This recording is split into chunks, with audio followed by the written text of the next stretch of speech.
What I've enjoyed most about working with you on this paper on shared leadership in higher education, which has just been published by the Leadership Foundation and together with the L.H. Martin Institute, has been that it's been a genuinely collaborative piece of work. In itself, it's been a good example of shared leadership.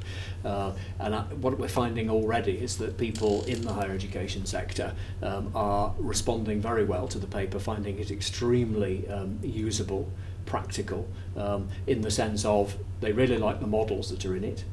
They really like the case study examples of practice from both Australia and the UK, and they really like the discussion questions that the paper opens up.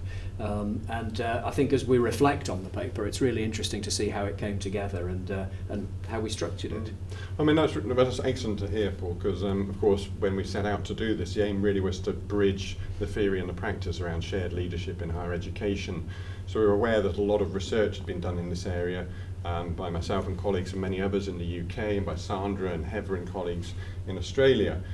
And there was also a lot of work for the practice and leadership development sector as well, and we felt that some work here to bring together those conversations was going to be really helpful. That's certainly what we set out to do. And that leads into the ideas of the empirical practice that we were doing in Australia that has enabled us to develop some models that we're hoping that people can use in a structured way in learning environments or just in natural practice in your own organisation. So what we've got in here is a series of models that will help people to enable distributed leadership, to evaluate it so that they can do that, but it's evaluation in a benchmarking process so that it involves people through that action reflection process. And I think there's a really interesting section on engagement. So how do leaders collectively work to secure greater engagement of the people that they're working with in institutions? We've got some interesting case study examples of how institutions have deliberately set about. There's one university whose senior management team deliberately set about trying to create a more collaborative working model and shared leadership amongst how they did things together, and brought the Leadership Foundation in to facilitate a process which looked very directly at conversational styles, approaches to delegating work, etc., and produce a really, really powerful day. That's one example of the case studies in the paper.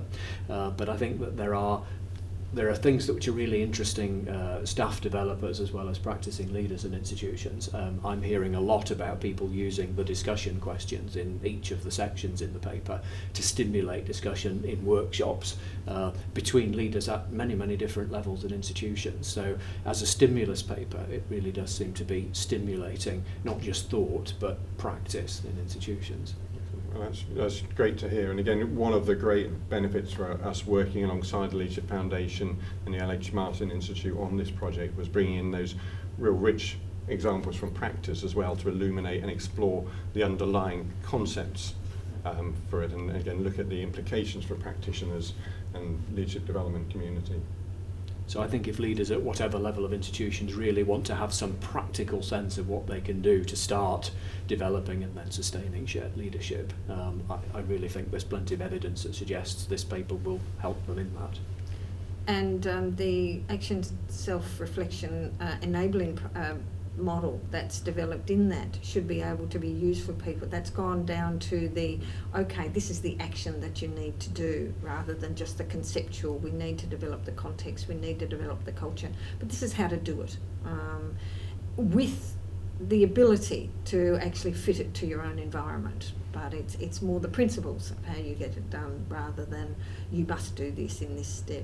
We've used it as a traffic light sort of process where you can show, right, the green is we're doing this, the red is, oh, we haven't started on that yet, the amber is, okay, this is where we've got some evidence but we need to work on this. Great. Thank you. Okay, thank you.